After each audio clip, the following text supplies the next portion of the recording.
Hello, subscribers. Welcome to a live stream. It's going to be different tonight. We're just going to be having a discussion. Everybody can chime in if you feel like it. If not, I'm just going to talk about the current project I'm working on. Some people aren't on the Discord channel, so they may not be aware.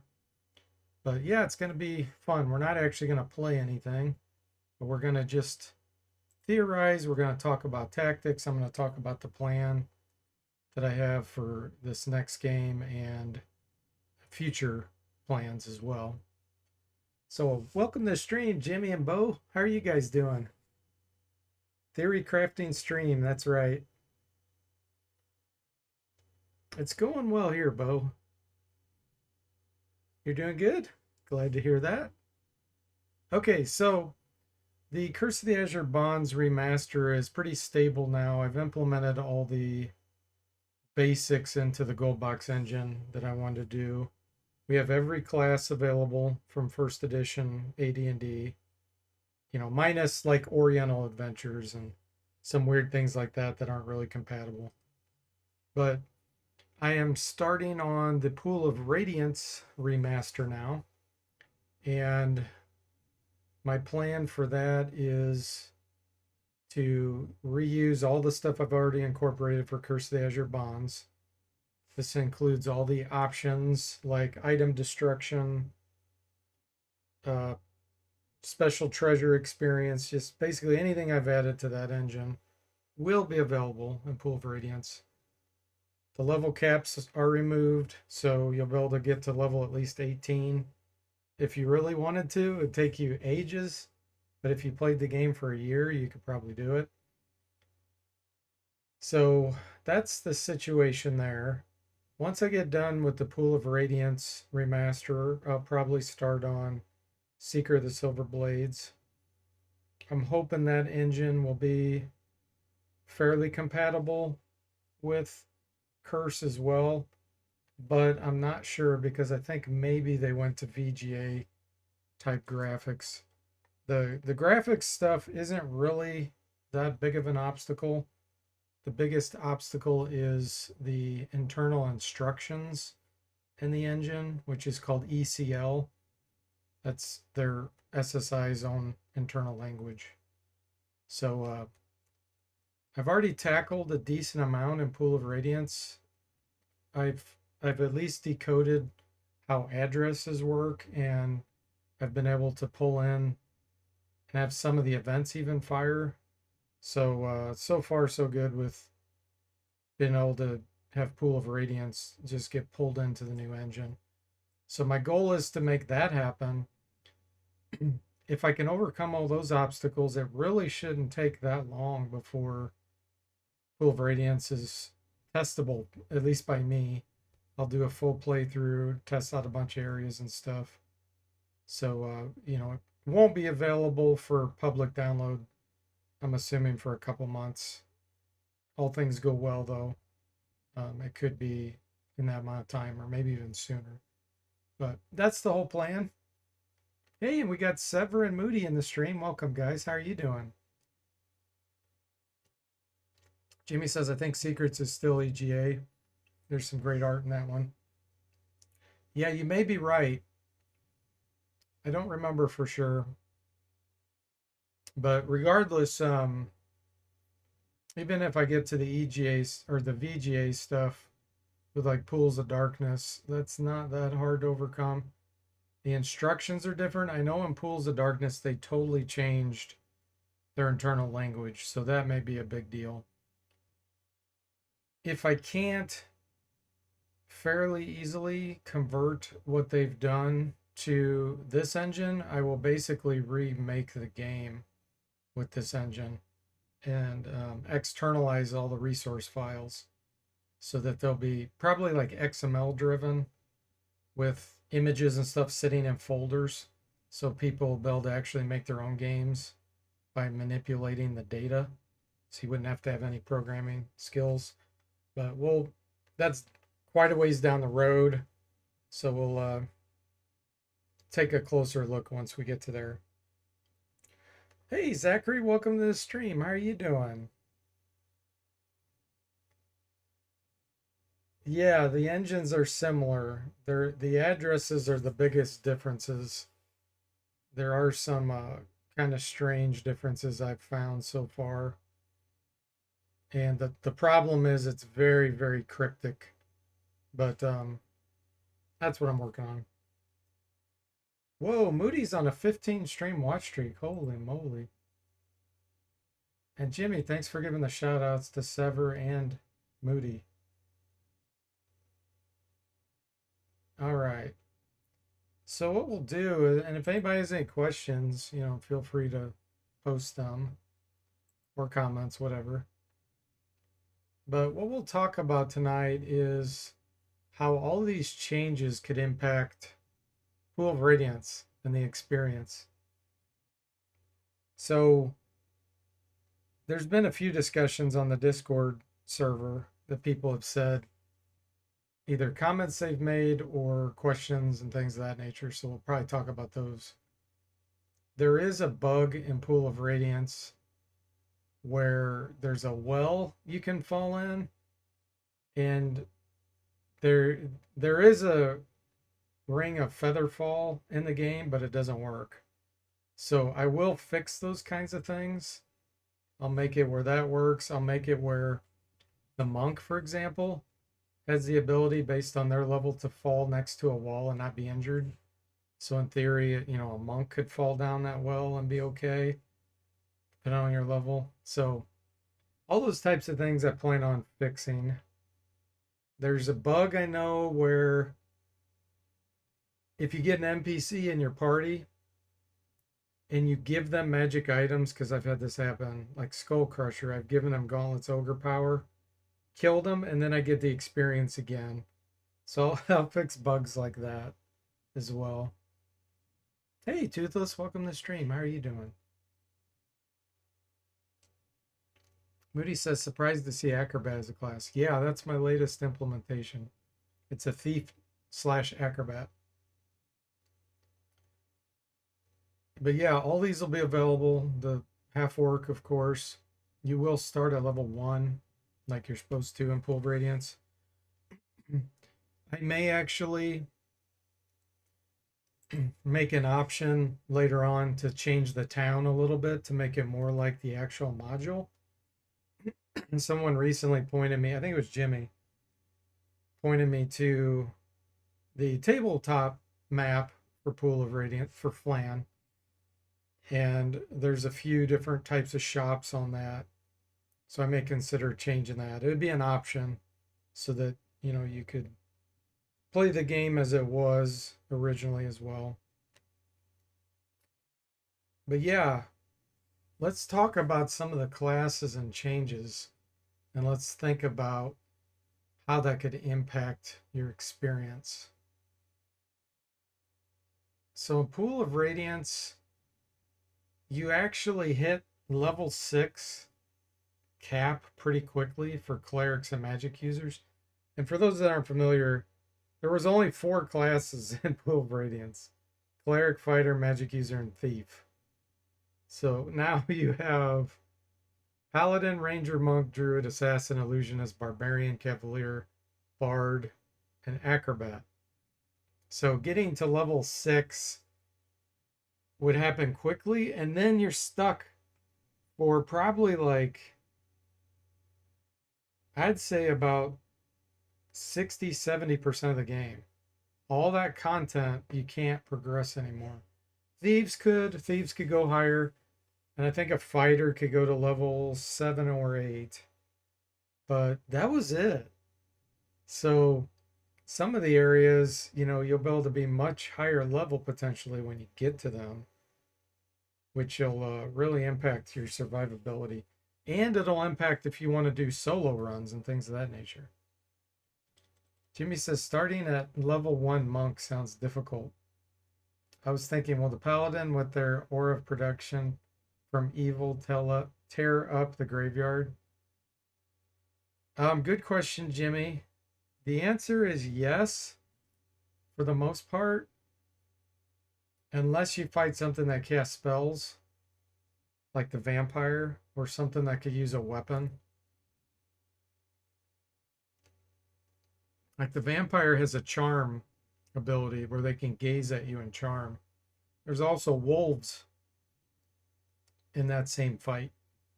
So potentially, you know, the wolves could attack the paladin. The paladin could even be charmed by the vampire. The other thing I need to implement, which I haven't done yet, evil clerics can actually turn paladins. I have not implemented that. So in theory, I could sneak in some evil clerics in the graveyard and they could turn the paladin or even outright destroy the paladin if they're high enough level. So I'll probably make some adjustments to try to make it a little more flexible. But yeah, wraiths, specters, none of those will be able to touch a paladin.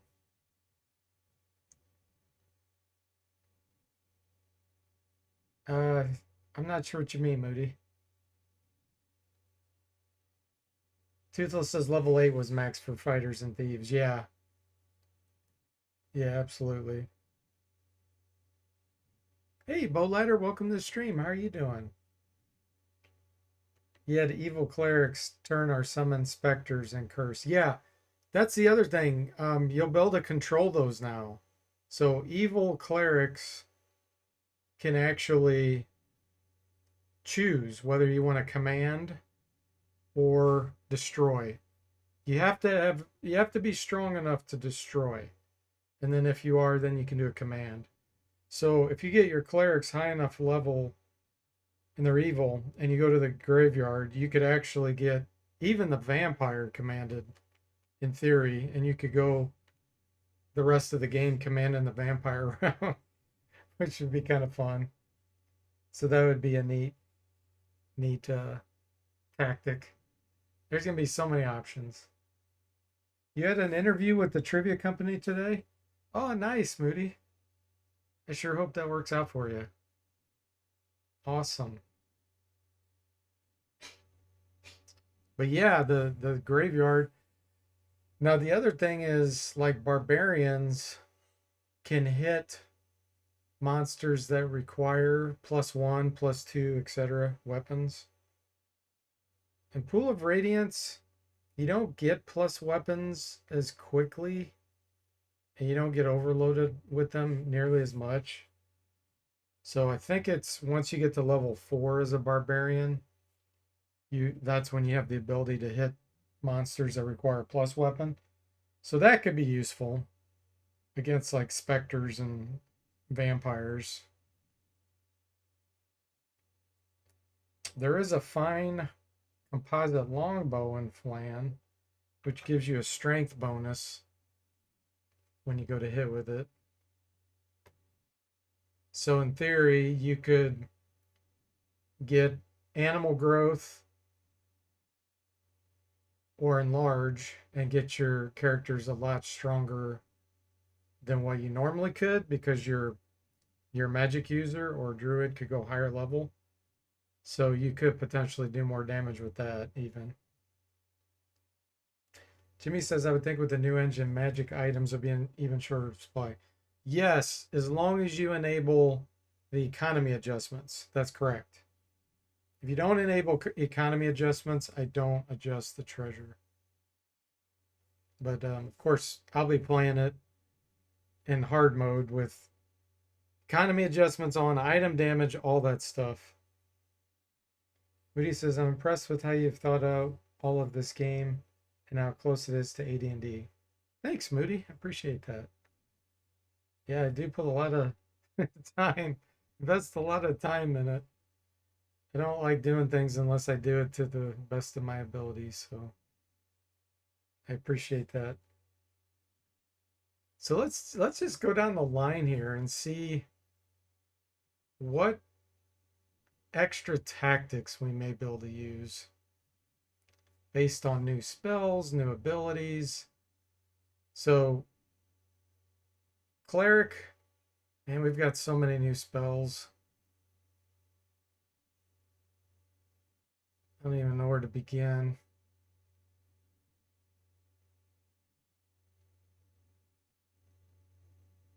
Maybe what I should do is let's fudge the Curse of the Azure Bonds engine real quick.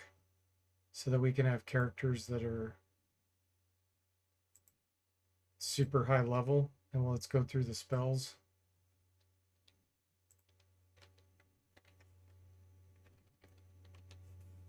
We'll just create a character. Let's see. There we go. Let's start with a cleric.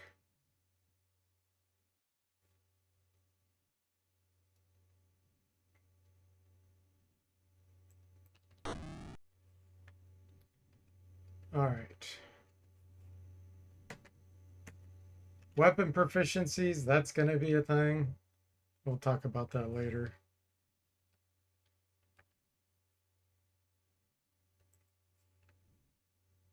All right.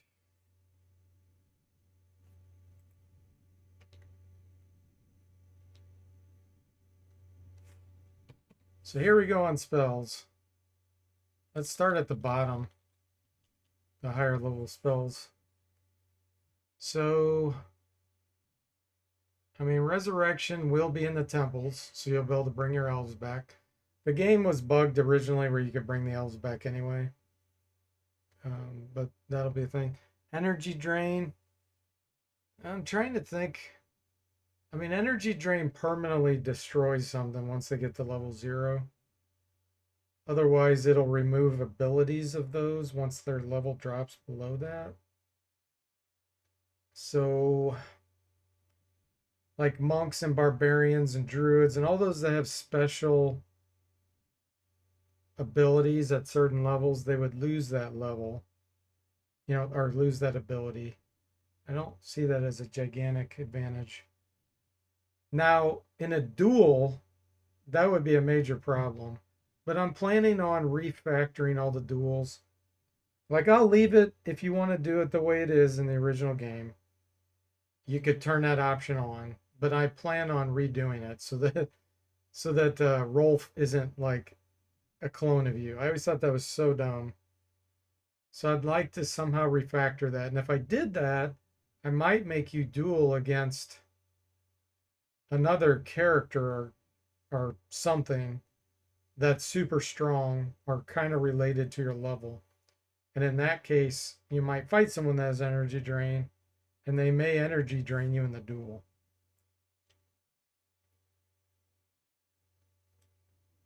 Yeah, Resurrection and Pool of Radiance.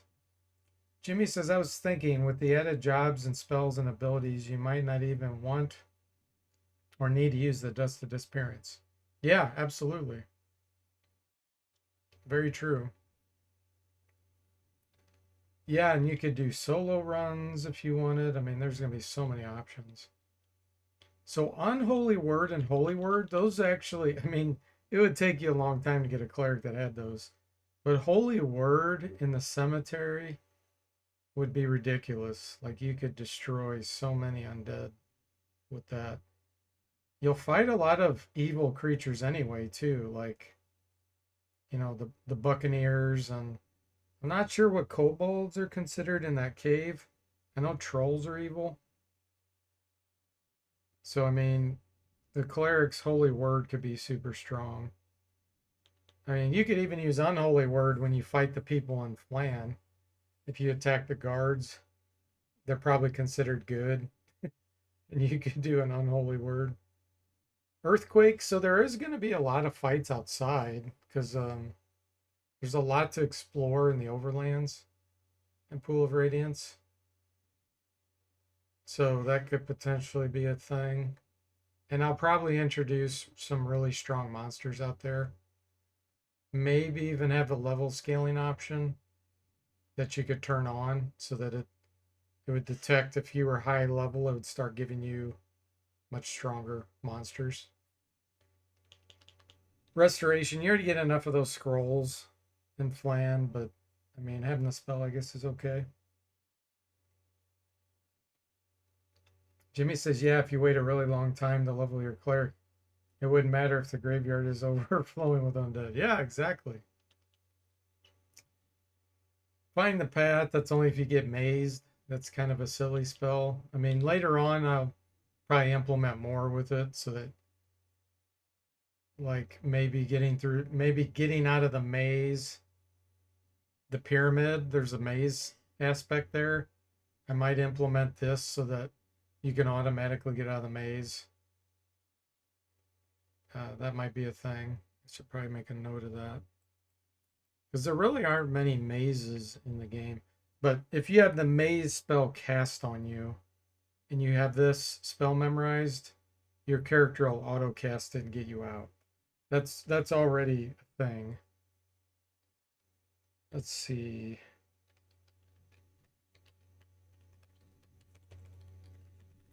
Oh, Seeker of the Silver Blades. This would be a good spell. We could, because there's some maze areas that are really pain in the butt to get out of. So you could cast this to basically get out. That would be cool. Benefit. Find a path.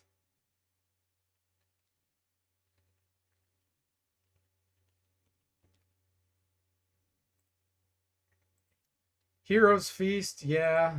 That, I mean, could be very helpful.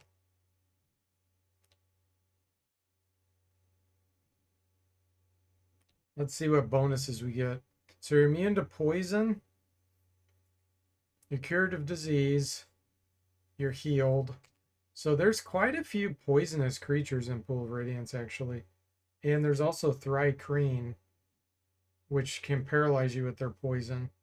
So having this before you wander around or get in a fight, you have to do this when you're resting. And then once you're done resting, you get these benefits. But being immune to poison would be a pretty big deal. The other place where that would help is in the garden. I don't remember what it's called. Starts with a, I think it starts with a V. At the end of the game, that's poisonous thorns, and if you walk through the hedge maze, you could potentially get poisoned, and it'll kill you. It's an instant kill, so this would protect you. And in fact, now that I think about it, the find the path could get you through that too. I may make that be like an auto through the maze where you automatically can go through it.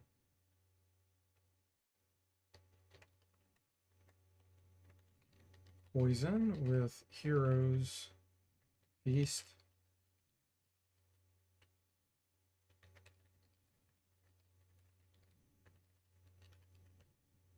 So that'd be like easy mode there. Okay. You get a bless with this. You're immune to fear. So there are mummies in Pool of Radiance. Yeah, the garden around the main keep. Yeah, I can't think of its name. So this would protect you from fear from mummies.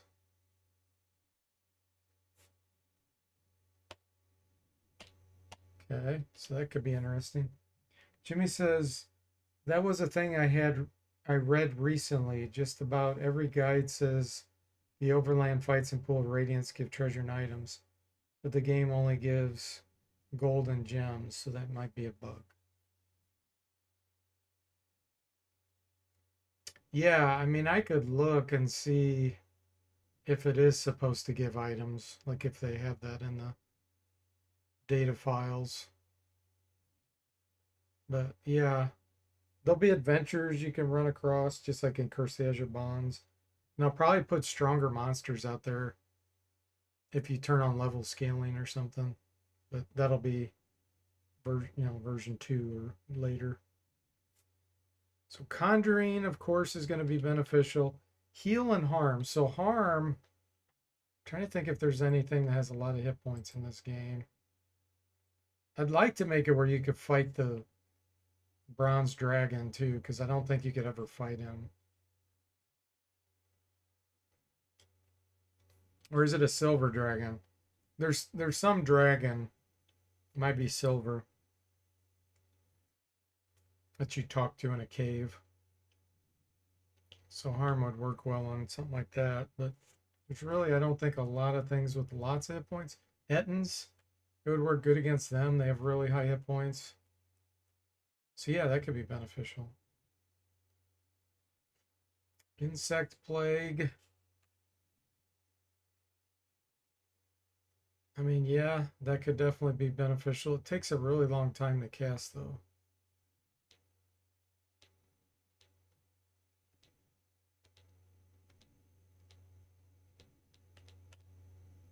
Yeah. Trying to think if there'd be a situation where that'd be really good.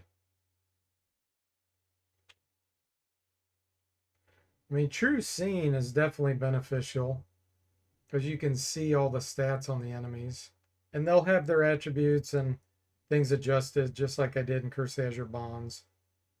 Casters will potentially have buffs on them before a battle, so that could be beneficial.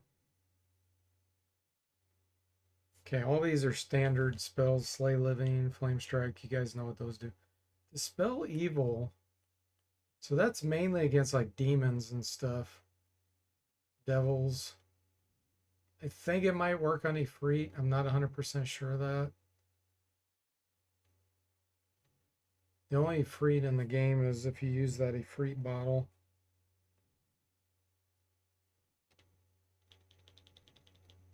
Spell immunity, that's always a handy spell. You start facing things that cast on you, you'll be able to, cast spell immunity against those specifics. Cloak spells, fear and bravery, kind of beneficial, but I don't think anything special to Pool of Radiance. Now, sticks to snakes, since that's been greatly improved, I think that could be super good. So it doesn't work on enemies immune to normal attacks, which would be specters, vampires, things like that. But it works against most everything else.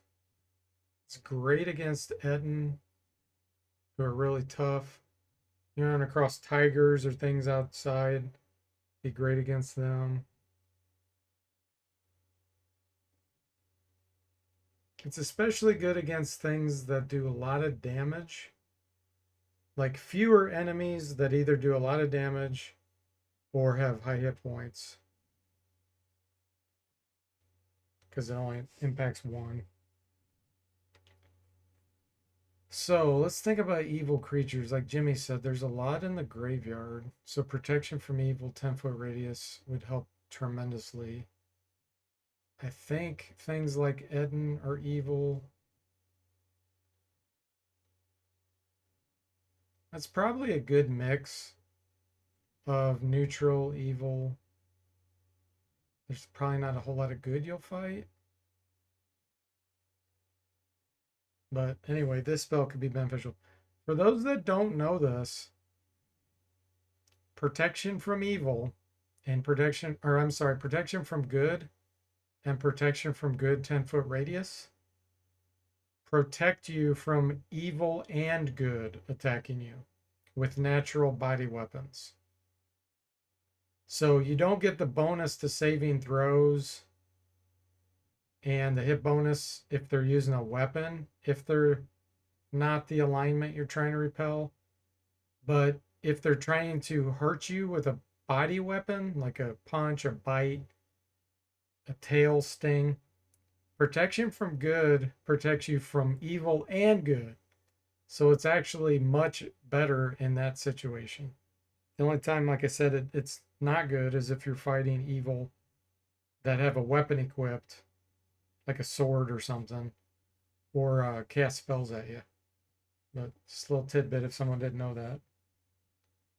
Moody says, pun, would a ghoul be looking for a ghoul friend, or Miss White? Moody's dropping the puns. Miss White, spelled Wight.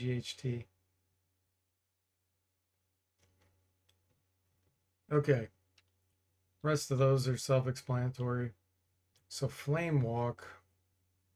Trying to think if there's a lot of fire things you have to worry about fire-wise.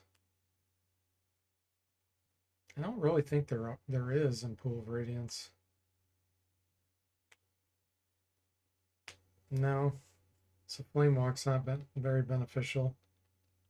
Death's Door, of course, will be cool, very beneficial.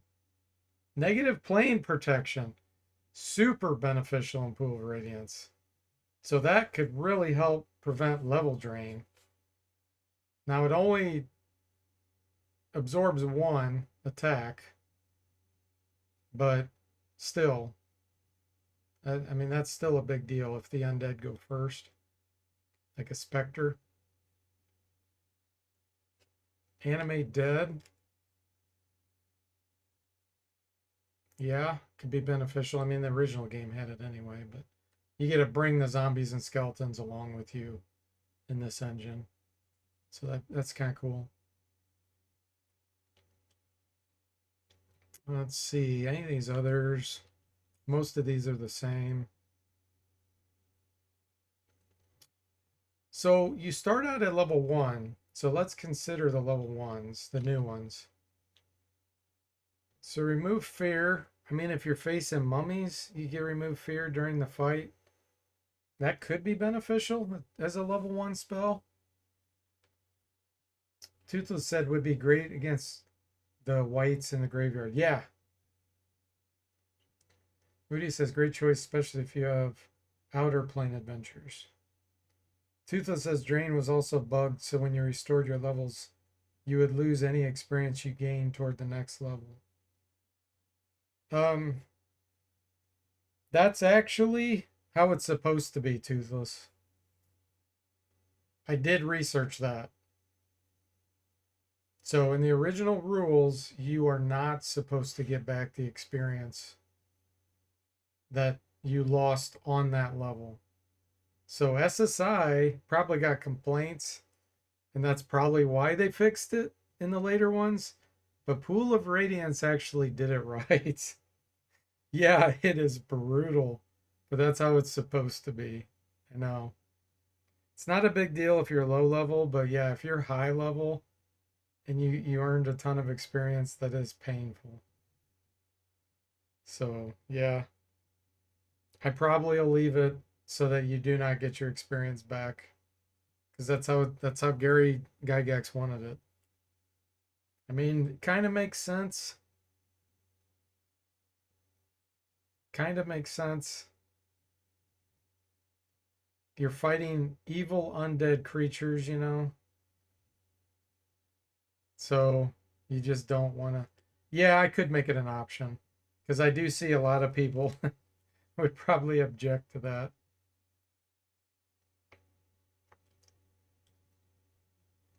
Oh, hey Joshua, welcome to the stream. How are you doing? Says Gygax wanted players to run protection from evil is what I'm hearing. Yes. Yes, protection from evil is the best protection from level drain. Because it won't happen if you have that on. Unless the spellcaster casts it on you. Which is possible. But yep. You're doing all right? Glad to hear it. So yeah, you do have negative plane protection. You do have protection from evil. So in my mind, if you get drained after those, I mean, it is possible they could dispel, unless you're a paladin, they could dispel your protection from evil and then hit you. But most undead don't have spell casting capabilities. So magic stone, I mean, you could give them to people that have decent Thaco at low level and they could hit something that required a +1 weapon. But most of what you fight, it would be really dangerous to try to take on if you already don't have a magic weapon. So I just don't see a huge benefit to that. Okay, so that's cleric. Let's move on to another one. Let's create a mage and see what new spells we have available. Yes, we want to pick our own spells. Okay, so we'll start with level 1 here. So identify, that's always useful. You can look and see what treasure you found without having to return back to town. Dancing lights would be very useful in the beginning. You could really distract, let's say, a specter, like in the textile factory, there's a specter. And if you cast dancing lights and he goes after it, and you position your party right, the specter will keep attacking the dancing lights, and you'd be protected, and you can magic missile them down. So that'd be cool. Toothless says SSI had really bad implementation of protection from evil. They did. It was terrible. It was so useless. Enemy mages are rare in full radiance. Yeah. But remember, I'm going to be adding random stuff too. He says, shocking grasp. It's terrible for magic users, but it could be a little useful if you're a ranger or something with good Thaco. Toothless says that battle in the slums where YOLO, you can get the one of magic missiles. It's going to be much more brutal now.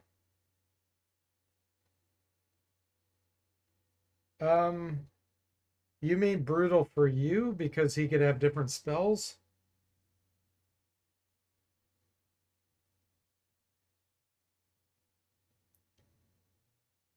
Joshua says, is identify going to cost a pearl or 100 gold pieces? No, there's no components to any of the spells, just like in the original gold box game. I'm not putting in any kind of... You do get the constitution loss temporarily and all that, those side effects. So you have any kind of side effect, but you don't have costs. Yeah, we haven't even talked about psionics yet. We'll get to psionics and all the amazing things we'll be able to do with that. Toothless says, yeah, with all the changes dealing with the hobgoblins and the mage will be much more challenging for a beginning party. Yeah, we'll think about that, Toothless, as we go through these options. Because you do have a lot more options, too. Let's see here. Yeah, those are the only new spells there. So let's look at level 2 here. Continual light, darkness. So darkness 15-foot radius could actually be very beneficial in a fight that like Toothless was just talking about. You cast darkness over that mage, and if he's kind of encapsulated by the hobgoblins and other things, he's not going to be able to cast any spells. He's going to be stuck. And that'll last a long time. And you could plant darkness in different spots to prevent enemies from reaching you. So there's a lot of tactical usage there. Let's see what else we got. Suggestion, level 3 spell. Usually you just fireball everything and kill it, but there's a lot of things you could do with suggestion. You could get mutiny on someone. You could make them surrender. Monster summoning is going to be super strong, as you've seen it is in Curse. Yep, so those are the new ones. Blank, you can cast outside of combat, but you already could in Pool of Radiance. So that's not going to help from those regards. Yeah, psionics could help tremendously in the beginning. If you get Psionic Blast, you'll be able to take down some pretty strong creatures quickly, even trolls. Like that troll fight with Psionic Blast, piece of cake.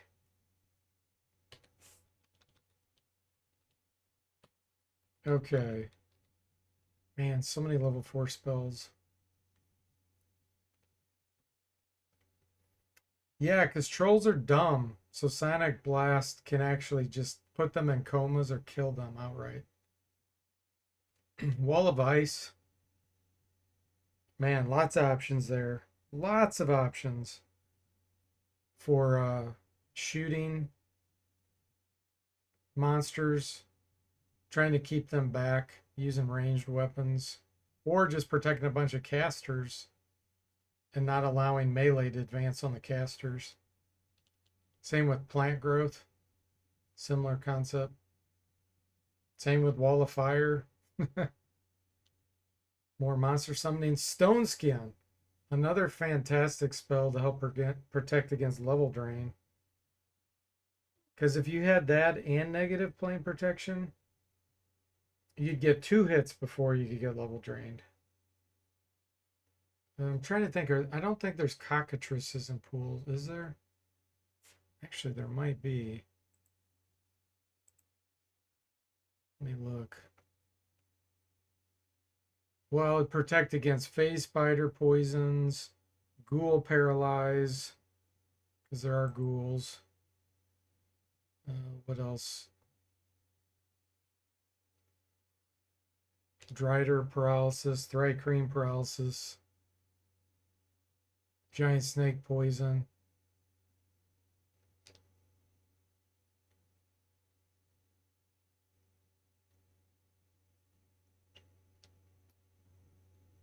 There are poisonous frogs.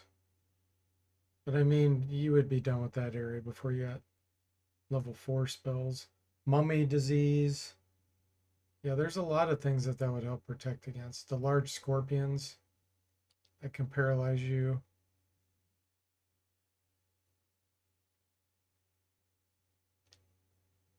Doesn't protect against like gazes. Like from Medusa or basilisks. Okay, the rest of those, well, none of these were available, none of the 4th levels. So let's think. Fire shield would be great against zombies and stuff. They'd run up and hit you and take twice the damage back. Tutho says it's possible some cockatrices show up in the pyramid, but not 100% sure. Yeah, I don't think they are. I just went through the list. I didn't see them in there, but I could have missed it. So charming, you can charm monsters and bring them with you. Doesn't work on undead, but it could work on things like tigers in the wilderness, Etten, hill giants, fire giants, because there are fire giants later in the game. Bringing some of them along would be strong.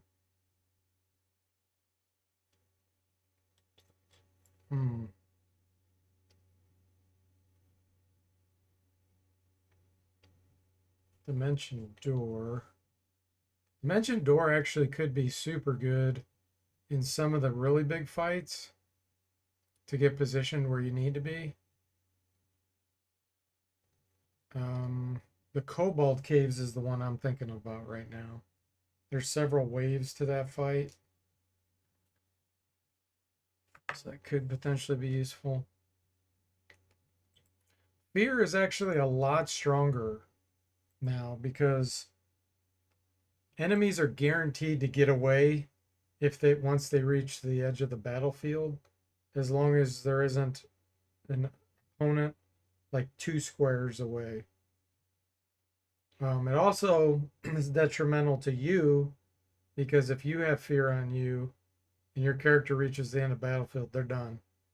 They're gone. They're off the fight, and then you have to try to fight things without that character. So fear is really good now. Okay, that's probably enough of that. Let's look at 5th level. So animal growth, we already know how great of a spell that is. Conjure elemental, very strong.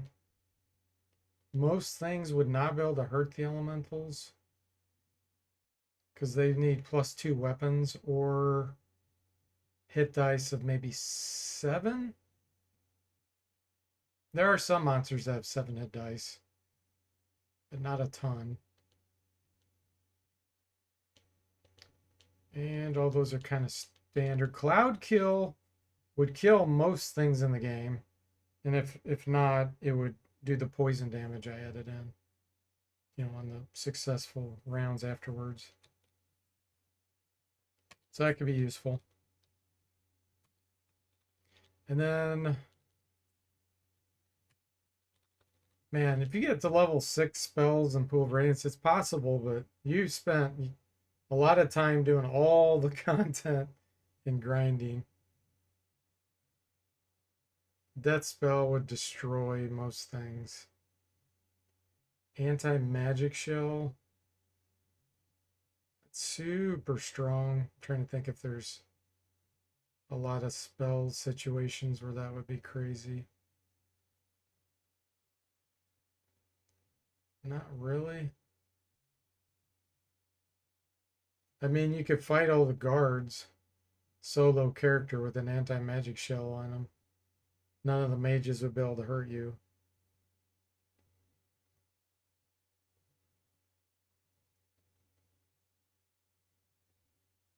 But yeah, not a whole lot there that you'd use tactically. Go to Luke's. Level 7. These are just stronger than what you need. Force cage is fun, but it's just like you might as well just kill the monsters. Maze. Hey, you're welcome to the stream. How are you doing? Yeah, Cloud Kill would be brutal in Pool of Radiance. Hey, DC, welcome to the stream. How are you doing? You're lurking? Yeah, the level limits are gone. So we're just talking about all the options you're going to have in Pool of Radiance if you want to spend a year leveling up your characters to get them super high level. Yeah, what we're talking about is so I remastered Curse of the Azure Bonds, Pool of and now I'm doing Pool of Radiance, same engine that I've worked on. So all the things I put into that engine will work in Pool of Radiance. So I've begun converting that game over. So I'm just talking all the tactics you could use that you didn't have before because of level caps and class limitations and all that. We're armchair engineering, basically. Let's look at certain spell immunity.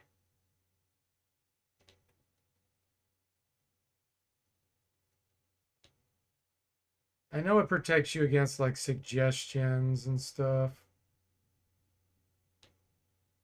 And it lasts a really long time. So it protects you against charm, suggestion, domination, which is a psionic ability, fear. There's a decent number of things that do fear. Hold. Not too many. So by the time you'd get that spell, you wouldn't need it. Yeah, there's so many spells. Yours says, well, the good news is at this point, XCOM Apocalypse, which I'm not done with, has eclipsed Pool of Radiance as the longest it's taken me in a game. Ah, gotcha. Hopefully Curse the Azure Bonds won't repeat that feat. No, since you did Pool of Radiance, Curse should be a lot faster for you. Probably the biggest struggle for you was getting used to the engine and all that. Yeah, Curse is more streamlined than Pool of Radiance. Pool of Radiance is more of an open world where you don't really know where to go a lot of.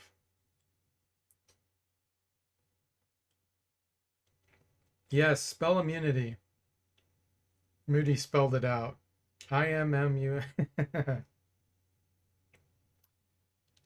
Maze would be really funny because it works on things that, like I said, they get no saving throw. You could maze out Tyranthrexus at the end of the game. Push him to a maze. I have to think about how I want to deal with that because it shouldn't count as a win. It should kind of count as a flee, like you run. Because eventually he'll come back in after he gets out of the maze. But I guess if things were going wrong, you could potentially use it if I implement it that way, let me put a note to make sure I do that.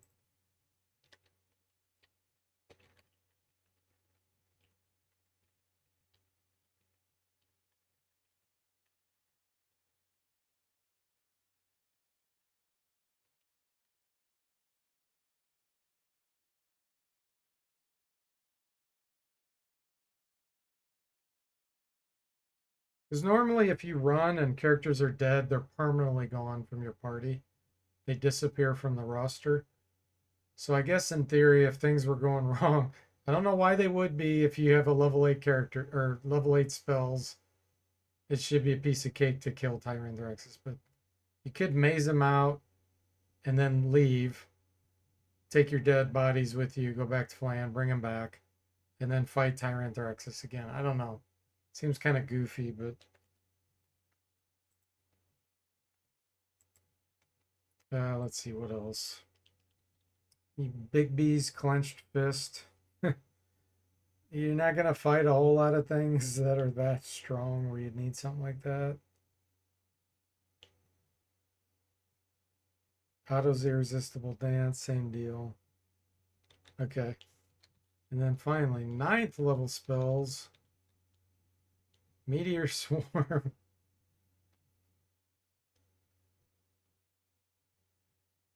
Moody says, I think there's one exception to the maze spell. Yeah, some things are immune to it. Minotaurs are unaffected by maze. Yours says, I killed him with a magic missile, lol. That's funny because he's supposed to be immune to magic. You shouldn't have been able to kill him with a magic missile. So that was a bug. Yeah, DC says, I love taking him out with the wand of paralyzation. That's another bug. I will be fixing those bugs. So no cheats against him in the end.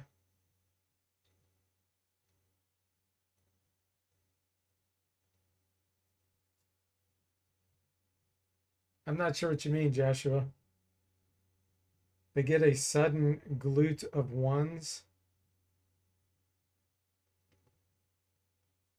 Yeah, he's immune to everything. He's supposed to be immune to everything, including paralyzation. But there's bugs in the engine where he was able to be injured. So Crystal Brittle, that allows you to destroy an item. I don't know why you'd want to do that against an enemy. I mean, that would be worse against you if you had some magic item that someone destroyed. But you're not going to run across anything that's 9th level. Prismatic Sphere, super ridiculously strong. Yeah, these are just way overkill for the game. Okay. Let's look at illusionist spells. See if any of these will be beneficial.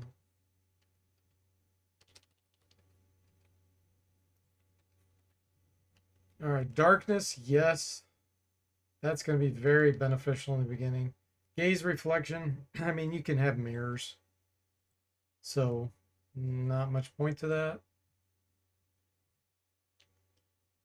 Again, dancing lights, very strong in the beginning as a distraction. Even spook. You could get some pretty strong things to run away with that. So, pretty beneficial. And of course, hypnotism, that illusionist spell, which you get automatically, is really strong. That makes the illusionist super strong early on. Blindness and deafness, somewhat useful. Blur, yeah, fairly useful in the beginning. Hypnotic pattern, fairly useful. All these are useful early on. Continual darkness, strong. Phantom Steed, I mean, you do go outside. There will be quite a few fights outside. So I could see that being useful, especially if I said enable level scaling and make some stronger monsters out there.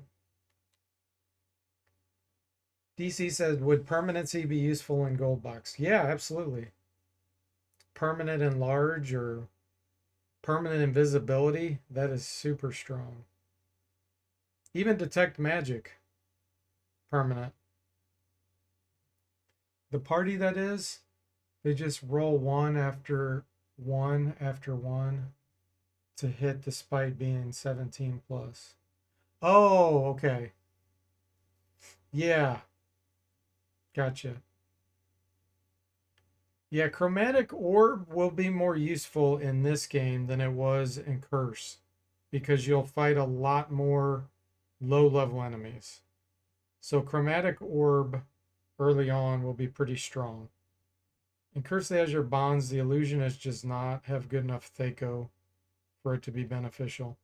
Now I did recently implement the fighter illusionist for a gnome. They will have better Thaco because they're fighter.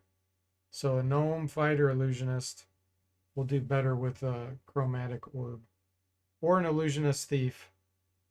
Because the thief gets the fighter's Thaco in my engine.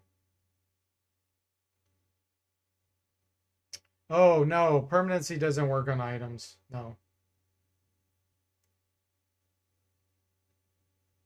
Nope. Wraith form, super good in Pool of Radiance. It'll make you immune to normal weapons, which there's a lot of enemies that have normal weapons. Curse was when it started to get ridiculous with everyone having a +1 weapon. So yeah, Wraith form, super strong. Paralyzation, strong too. Visibility, of course, fears improved.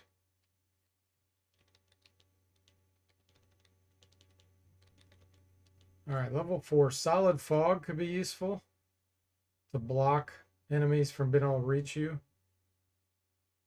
There's quite a few melee type enemies that it would work well on, especially outside, like displacer beasts or tigers or anything coming toward you. Shadow monsters, it's a great spell. Emotion's pretty good. You can have some good buffs with emotion. I mean, there's debuff too, but improved invisibility is always really good. You could cast that on your fighter types and they have perpetual invisibility.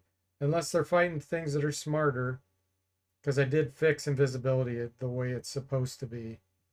Where once an enemy knows you're invisible, then they can see you from then on. They still get the -4 on their chance to hit you, and you still get the saving throw bonus. But intelligence and wisdom makes a really big difference now in Gold Box for you and the enemies. Dispel exhaustion, yeah, it could be beneficial. Confusion, we all know what that does. Yeah, permanent enlarge. But remember, you can't wear armor. You can't wear armor with enlarge now, unless you undo the option I put in. I did put an option in for enlarge, so that you can still have the overpowered version if you want it. Could you buy overpriced armor for permanently enlarged characters? No. That's what I was just saying. Unless you enable the old option. So I put in an option to keep it the way it was. Otherwise, it makes your character size 2 if their strength goes so high. If you get to 19 strength with enlarge, it makes you too tall. And then you can't equip any armor. So it's you do more damage, but you're more likely to be hurt. Now, you could do phantom armor, which makes the illusionist really good combo for enlarged characters. Because phantom armor gives you -1 armor class. Well, it gives you plate mail. So if you have the 4 dexterity bonus, you could end up starting with -1 armor class. So you could have an enlarged character, and then the illusionist casts phantom armor on them. And that will work. Then you will have plate mail on the enlarged. So that's cool. Tempest Fugit. So this spell is really strong in areas where it's dangerous to rest. You can basically get all your spells back or your psionic. You could get back all your psionic points in like less than an hour, probably like 20 minutes by using this spell. So if you had an illusionist with psionic ability who cast this on themselves, then cast it on one extra person, they could all memorize their spells, get their psionic points back, and all that in like an hour. DC says, can they still use shield? Yes, shield will work when you're enlarged. So does wraith form. Of course, you can't hurt anything when you're enlarged in wraith form. You are referring to buying armor fitted for the enlarged character. No, there's nobody that'd be able to do that. Because, I mean, basically, you're a giant. You're 9 foot tall minimum, all the way up to 18 feet tall. If the enlarged maxes out. Toothless says, barbarians or monks could go with it, I guess, or give us an ogre shop to buy items for enlarged players. No, we're not going to do that. It just doesn't make any sense. But yeah, you'll have options. There's also blur. There's bark skin, the druid spell. So there's a lot of things you could do. Improved invisibility. You've got lots of options. The other thing is I'm making it where necklaces can still be equipped when you're enlarged, because if you think about it, even if you doubled in size, most necklaces have enough wiggle room where you could double in size and it would still fit. Might be more like a choker, but it would fit. So I'll probably add in some more necklace type items. I don't know if there's any that give you armor class bonus though, but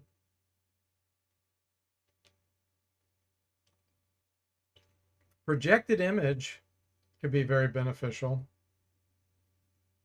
Of course, this is a 5th level spell. By the time you get that,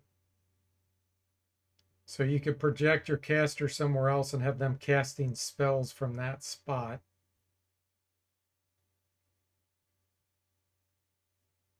Trying to think if there's any situations where that would be.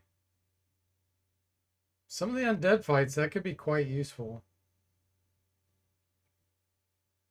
Shadow Door, same deal. That could be useful in a fight. Summon Shadow.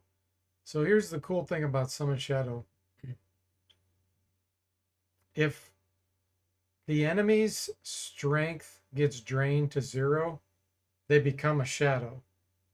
So if you summon a shadow and they hit something enough to drain strength all the way down to 0, they get converted permanently to a shadow.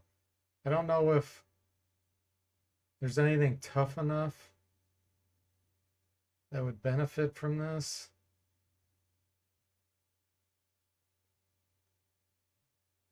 I can't really think of anything right now. But it is fun to play around with that. Oh, Shadow Magic, super good spell, because you get to pick on the fly what cast type it is. Like Cone of Cold, Magic Missile, Fireball. It gives you control as a caster so that you don't have to pre-memorize a certain spell and be like, oh, dang it, why didn't I have Lightning Bolt memorized? It gives you a lot of options. So always a great spell. Demi Shadow Magic's even better. Gives you even more options. Plus it's stronger. DC says, I need to buy Unearthed Arcana on my next paycheck. There's so many questions I have, but don't have that book. You could find it online, DC. PDF. Download it. DC says, do barbarians not like any magic users, including clerics? No. I think it's level 3. Barbarians will accept clerics and druids. They'll tolerate them. And then magic users, I think they have to be like level 7 or somewhere around there before they'll tolerate magic users and illusionists. So yeah, generally, if you got your barbarian to level 3, then you could go back to the character, to the training hall, and you could add in some druids and clerics. I mean, barbarians are really strong early on. Yeah, and you can mix barbarians and monks. You could do paladin to have some healing with the lay on hands, and a ranger. You could mix in a lot of things like that, and they'd be fine. DC says my starting party in Pool of Radiance was going to be paladin, 2 barbarians, ranger, monk, and fighter thief. Yeah, that would work.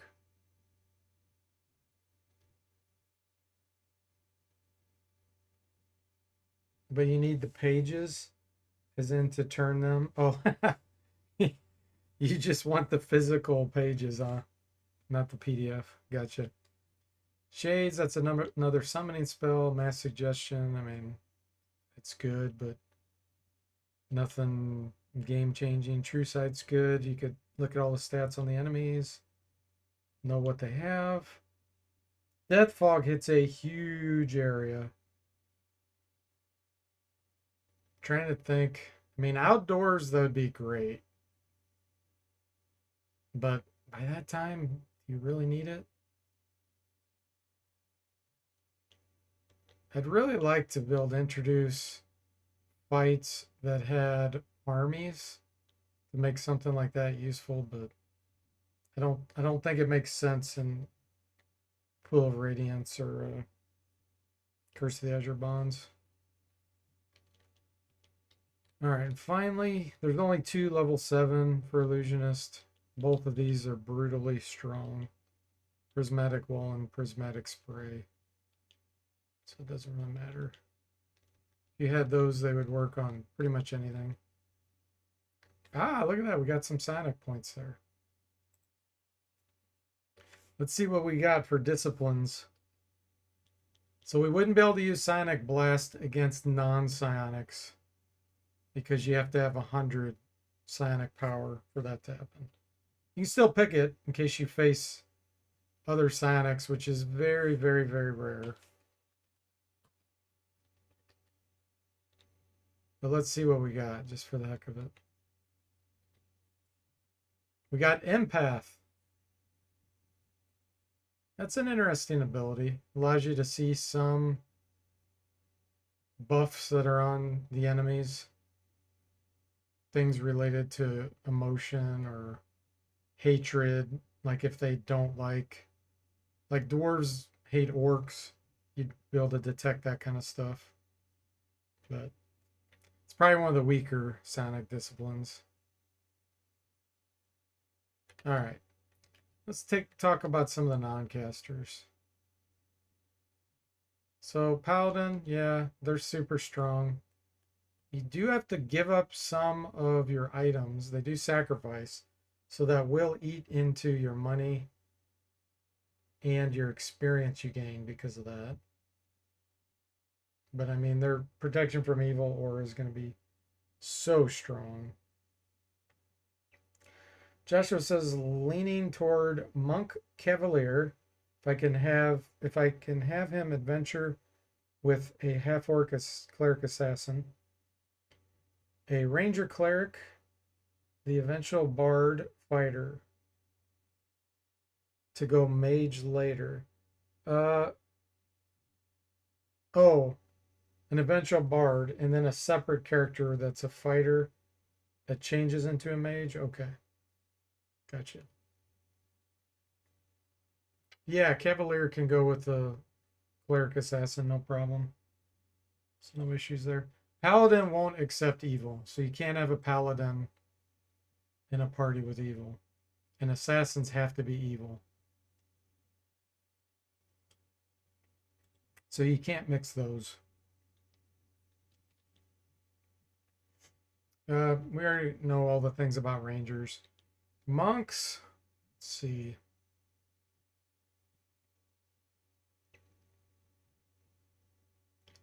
So they can stun enemies. So they'd be able to stun the kobolds, orcs, goblins, all those. There's quite a few humanoids in this game. So monks have a lot of capability. Their armor class, unless you can get rings of protection or bracers, and I do have to research if they can wear bracers. I don't think I ever found an indication one way or the other. They can wear rings of protection. So that would help. And of course, you could cast buff spells on them. You could cast Blur. You could cast Bark Skin. Ooh, you know what? An illusionist with a monk would be great because you could cast Phantom Armor on them. Give the monk plate mail right off the bat, essentially. It's weightless plate mail. That would probably be the best way to make them feasible early on.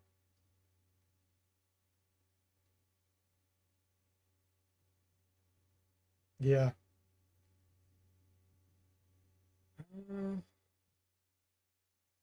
They have high movement right off the bat.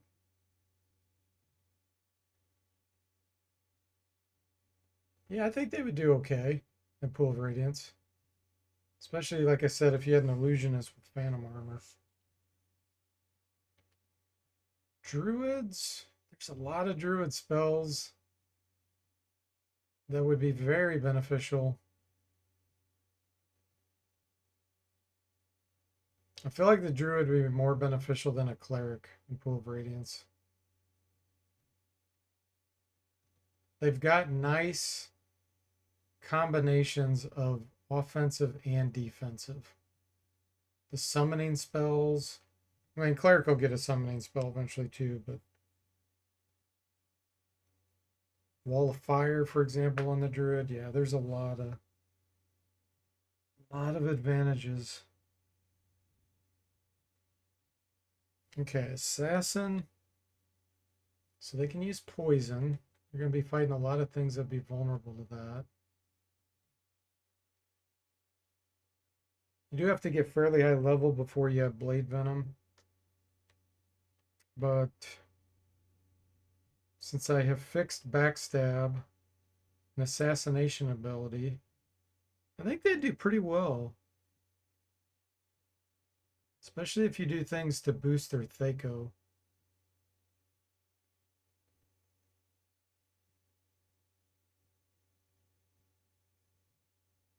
Yeah. They're definitely better than the Thief.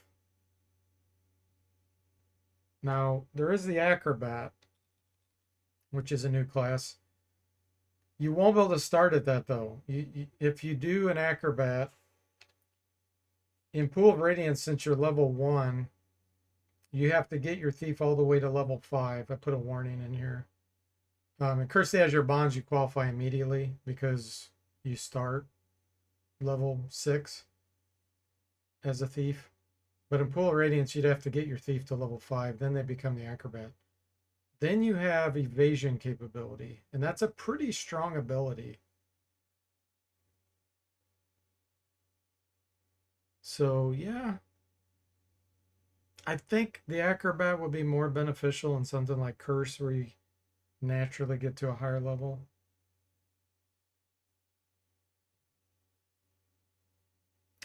Oh, you know, I was just thinking. So Psionics changes a lot. If you wanted to spend a really high amount of time on getting some strong characters with some great psionic disciplines, you could use those for many combinations. Like you could make a monk have body weaponry. You could make a mage have body weaponry. You could do invisibility immediately on a character, like an assassin. You could wait out for the invisibility psionic discipline. So many combos with that. So, yeah, that just gives you all kinds of options.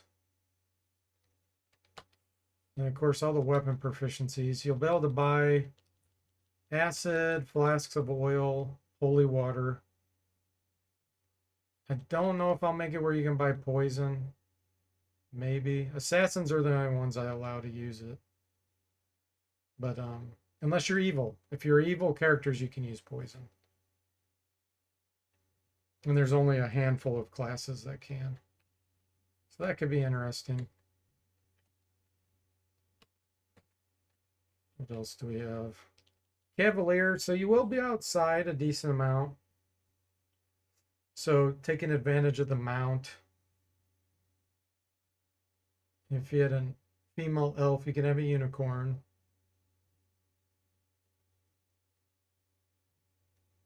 And of course, Cavaliers have high hit points to start, like the barbarians. So early on, they will they'll be really good.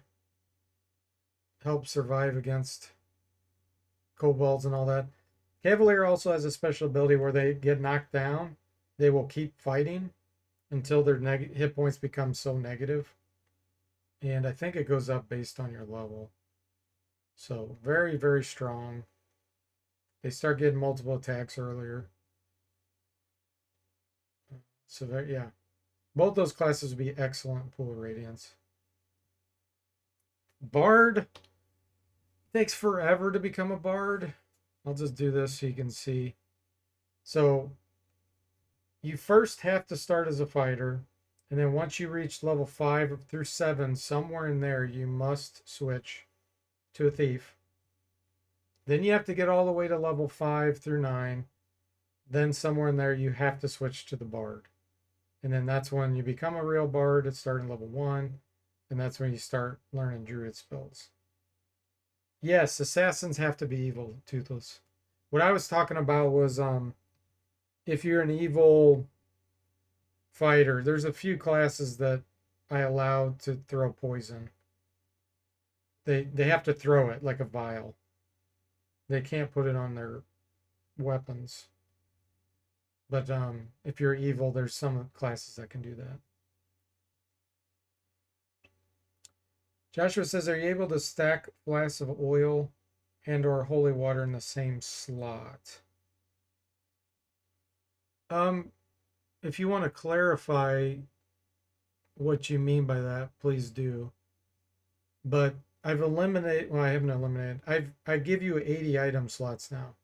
So your inventory won't fill up nearly as much. You could have 80 separate items. They do stack. They already stack, and they always did. So you could have 20 flasks of oil on the same inventory slot. But regardless of stacking, I've made it where you can have 80 items in your inventory, and you just scroll up and down. Unless, of course, you're over encumbered, which is a thing.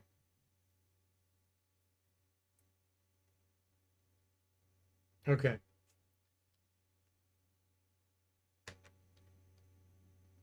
Bard. Level 18 fighter bard trainee.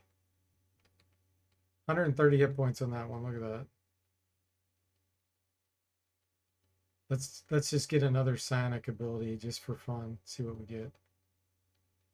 Because I don't think there's a whole lot more to go over. Oh man, I bypassed it.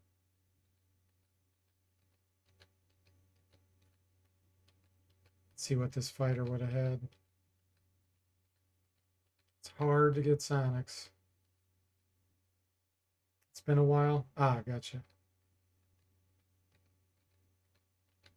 Yeah, like hammers can't be stacked. But things like arrows, holy water, things of that nature can be.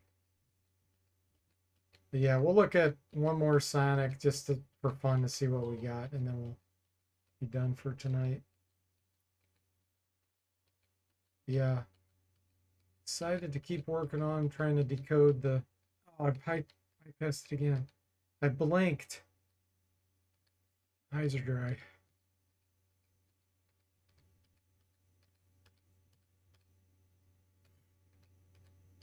There we go. Let's see what this guy would have had. Cell adjustment and mass domination. Wow. So cell adjustment is healing, basically. You can heal something. Super good ability. Kind of like Paladin Lay on Hands, only you get to pick something in combat or outside of combat. They have to be within 10 feet. Mass domination can essentially allow you to control any enemy if you had enough spell point or psionic points based on their level and stuff. Doesn't last super long amount of time, but the only thing you can't do when you control them is you can't purposely cause injury to themselves. So like if there's a wall of fire, if you try to move them in, I won't allow it to happen. But really strong. That character would have been ridiculous. Joshua says, for bards, is there any reason to wait until the higher levels to change? Also, is it dumb as it sounds? Can they dual class upon hitting the maximum level? So the way I implemented the bards, you're predestined. If you pick bard, you have to follow those paths. If you try to train a fighter, your bard trainee at level 7 to go up to level 8 fighter won't let you. I won't let you change to a different class besides the thief. So that's that. Once you're bard, you're forever bard. You can't change anything else. And then as far as is there a reason? Yes, because if you don't get to level 7 as a fighter, your bard will never have one attack every other round. They'll only ever have one attack. So if you get to level 7 fighter, you'll get more hit points. You'll get the benefit of the saving throw potentially. That was higher for the fighter. Because bards, the way their saving throws work is it checks all 3 classes. It checks druid, thief, and fighter. And whichever is the highest or the really lowest out of those, that's what you get. So if you do get your levels higher on the fighter and the thief, you get those benefits when you switch because you can never switch back. So if you do it earlier, you'll get your bard earlier. So that's cool, but you will potentially miss out on all those other benefits of the getting the classes higher. DCS are psionic, are barbarians okay with psionics? Yes. You can have actually a psionic on a barbarian as well. So super strong combo. Get a barbarian that has psionic ability. Amazing. Yeah. Picture the guy, and that's why I posted a picture on the Discord. Picture I don't remember his name, but the movie The Beastmaster. Picture that guy, the main character. Because he had psionic ability. It could communicate with animals and stuff, and he was a barbarian. But that's essentially it. But yeah, psionics, no problem. Because the barbarian doesn't know any better. He doesn't know Dar Singer. Yeah, thanks. He doesn't know that they're using their mind to do things. So yeah, it's fully compatible. But like I said, it's really hard to get a psionic. If you spend enough time in character creation, you can. Lots of great questions, guys. So thanks for watching. I hope you enjoyed it, and I'll see you next time.